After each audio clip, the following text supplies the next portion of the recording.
Fundamental technical देखेंगे सन pharma industries limited. इसका 17 जनवरी closing price है 1787 एंड इंक्लाइन था 1.32%। इसका BSE कोड है 524715 एंड NSE में इसका नाम है सन फार्मा। इसका वेबसाइट का नाम है sunpharma.com, आप जाके चेक कर सकते हो गूगल पे ये वाला लिंक क्लिक करके। Sun Pharma Industries Limited is engaged in the business of manufacturing, developing and marketing a wide range of branded and generic formulation and active pharma ingredients। Means ये एक pharma का stock है जो drugs medicine वगैरह को manufacture करता है। इसके बाद इसका मार्केट कैप्चर कितना है 4,28,653 CR, मीन्स बहुत बड़ा लार्ज कैप का स्टॉक है। करंट प्राइस इसका चल रहा है अभी 1787 एंड 52 का हाई है 1960 एंड 52 की लो है 1316। Stock P stock price to earning ratio means investor के एज्यूम के हिसाब से वो कितना परसेंट रिटर्न दे रहा है 38.2%, मीन्स ऑलमोस्ट 38% ही बोलेंगे हम इसको। इसके बाद बुक वैल्यू, इसका बुक वैल्यू कितना है 288, मीन्स अभी इन्वेस्ट करना लायक है कि नहीं वो चेक करेंगे एक बार। वो चेक करने के लिए सिंपली हम CMP डिवाइड बुक वैल्यू करेंगे 1787 डिवाइड 288, 1787 डिवाइड 288, 5 से ऊपर है ये 6.204 है तो ओवर ग्रोथ है अभी, तो अभी हम इन्वेस्ट करना ये लायक नहीं है। शॉर्ट टर्म के बेसिस पे बोल रहा हूँ, लॉन्ग टर्म के लिए देखेंगे आगे क्या होता है क्या नहीं होता है। डिविडेंड यील्ड इसका कितना है 0.76%। ROC return on capital employed, ये हर वक्त 20% से अबव होना चाहिए मिनिमम, बट ये 20% से कम है तो फिर ये हमारे क्राइटेरिया को मैच नहीं कर रहा है। ROE return on equity, ROE means ये हर वक्त 15% से ऊपर होना चाहिए, अबव द 15% में 15% से अबव होना चाहिए, बट अभी ये है 16.7%, मीन्स ओनली 1.7% से ऊपर ही है 1.7%। इसका ROC जो अच्छा नहीं दे रहे हैं, ROE 16.7% है, मीन्स 1.7% ऊपर है तो हम एज्यूम करेंगे कि एक क्राइटेरिया हमारा मैच हो रहा है, बट हम एज्यूम करेंगे इसका ROC कंपेयर में तो फिर अब इन्वेस्ट करना लायक नहीं है। फेस वैल्यू, इसका फेस वैल्यू 1 है। फार्मा स्टॉक का फेस वैल्यू हर वक्त 5 से ऊपर होना चाहिए, बट ये 1 है, ये भी क्राइटेरिया मैच नहीं हो रहा है। OPM 5 years, operating profit margin 5 years का कितना है 25.5%, मीन्स ये स्टॉक PE से कम दिखा रहा है, मीन्स ये इन्वेस्टर लोग जितना एज्यूम कर रहे हैं इससे भी ये प्रॉफिट मार्जिन रियलिटी में कम दे रहा है, ये ज़्यादा होने से बेहतर होता है। इसके बाद INT coverage, interest coverage ratio, इसके पास इसका कंपनी को मीन्स मैं बोलना चाहता हूँ कि इसका कंपनी को चला सकता है और कितना साल तक वो चला सकता है वो कवरेज है, इसका मीनिंग का मतलब है वही कवरेज। INT कवरेज इसका कितना है 55.4 ईयर्स, मीन्स ये 55 ईयर्स तक, अप्रोक्सीमेटली हम 55 ही बोलेंगे क्योंकि ये 5 से नीचे है, पॉइंट वाला हिस्सा जो 5 से नीचे, इसीलिए हम अप्रोक्सीमेटली 555 ही बोलेंगे। 55 ईयर्स तक कंपनी को ये चला सकता है, इसके पास इतना फंड है। इसके बाद डेप्ट टू इक्विटी कितना है 0.04, मीन्स 1 से बहुत कम है तो इसका डेप्ट रिड्यूस हो चुका है, तो फिर INT कवरेज इसका सही है, डेप्ट टू इक्विटी सही है, एंड ऑपरेटिंग प्रॉफिट मार्जिन जो स्टॉक PE से कम दिखा रहा है ये ज़्यादा होना चाहिए था, तो फिर 2 पॉइंट ही सही लगा और ROE चलेगा एंड फेस वैल्यू बहुत कम है। EPS अर्निंग पर शेयर कितना रुपीस दे रहा है, ये 46.1 रुपीज़ दे रहा है, बट हम लास्ट 3 ईयर्स का एनालिसिस करेंगे तो किसका EPS का, तो फिर हमको पता चलेगा ये पर ईयर हमको कितना रुपीज़ दे रहा है एंड परसेंटेज में निकालेंगे हम परसेंटेज में ये कितना देता है क्या नहीं देता है। सिंपली 46.1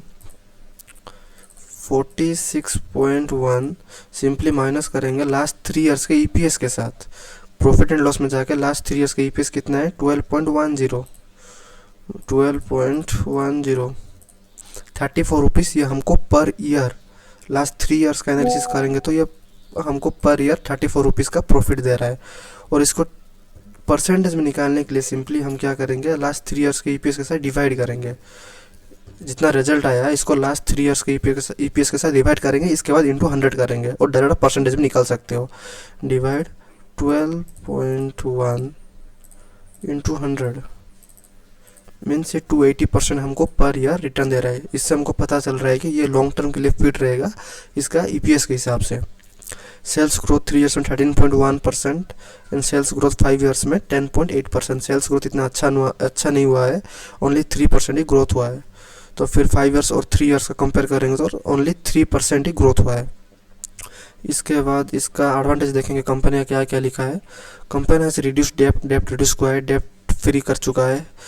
इसके बाद company has deliver good profit growth दे रहा है कितना 23.4% का लास्ट 5 ईयर्स में गुड प्रॉफिट ग्रोथ दे रहा है and healthy dividend pay out कर रहा है, कितना 46.6%। एंड इसका negative point poor sales growth है, मीन्स अभी जो हम देखें यहाँ पर 5 ईयर्स का एंड 3 ईयर्स का, इधर ही वही लिखा है 5 ईयर्स में इसका सेल्स ग्रोथ बहुत ख़राब है and tax rate seems low.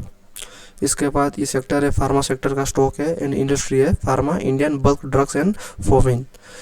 इसके बाद इसके जैसा same stock Sun pharma industry, Cipla, doctor Reddy में एनालिसिस कर चुका हूँ, मैनकाइंड फार्मा, ये सब लाएंगे धीरे धीरे, मैनकाइंड और सिप्ला जल्दी लाएंगे। इसके बाद इसका प्रॉफिट एंड लॉस में सेल्स देखेंगे कितना हुआ है 50,308 CR, मीन्स इसका सेल्स हुआ है ऑलमोस्ट 50,000 CR का इसका सेल्स हुआ है। एक्सपेंस हुआ है 36,249 CR, मीन्स इसका हमको परसेंटेज प्रॉफिट कितने परसेंटेज में प्रॉफिट हमको चाहिए मेनली, और कुछ नहीं हमको चाहिए। इसका प्रॉफिट में परसेंटेज कितना है 28%, मीन्स ये हमको 28% का हमको ये रिटर्न दे रहा है। जो इसका सेल्स और एक्सपेंस जितना हो रहा है इनमें से जितना प्रॉफिट निकल रहा है इसको परसेंटेज में हम कन्वर्ट करेंगे तो हमको 28% का ये रिटर्न दे रहा है। इसके बाद इसका शेयर होल्डिंग पैटर्न देखते हैं एक बार। प्रोमोटर्स के पास है 54.48%, बढ़िया है। फॉरेन इंस्टीट्यूशनल इन्वेस्टर के पास है 18.01, डोमेस्टिक इंस्टीट्यूशनल इन्वेस्टर के पास है 18.48, गवर्नमेंट के पास है 0.11 एंड गवर्नमेंट के पास है कितना है 0.1 एंड पब्लिक के पास है 8.89। मीन्स मैं जितना भी स्टॉक एनालिसिस किया हूँ इसका शेयर होल्डिंग पैटर्न मेरे हिसाब से बढ़िया है, सबसे बेहतर है। एंड मैं कोई सेबी रजिस्टर्ड नहीं हूँ, मैं जस्ट एजुकेशनल पर्पज़ के लिए वीडियो बनाता हूँ।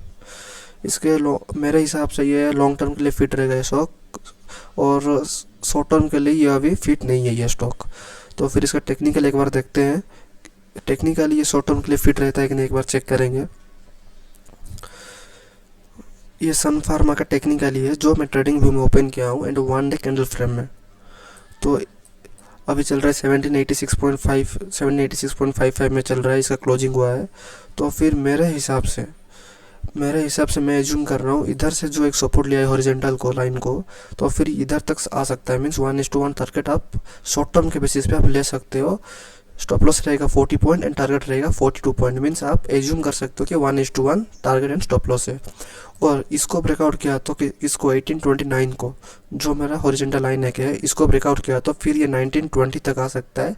1920 के बाद इसको ब्रेकआउट किया तो फिर ऑल टाइम हाई जा सकता है, कितना भी जा सकता है वो हम बता नहीं सकते अभी, बट ये इसका लॉन्ग टर्म के बेसिस पे बोल रहा हूँ मैं, कितना भी जा सकता है। बट शॉर्ट टर्म के बेसिस पे आप टारगेट रख सकते हो 1828 एंड इसको ब्रेकआउट किया तो फिर सिंपली टारगेट रहेगा 1900, इसका टारगेट रहेगा।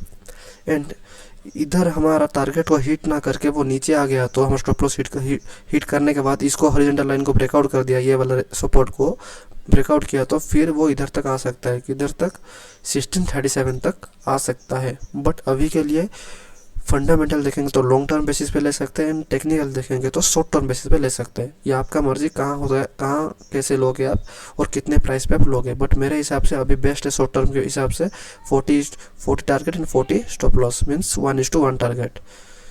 तो फिर आज के लिए इतना ही। लाइक शेयर एंड सब्सक्राइब कर दीजिए। Thank you.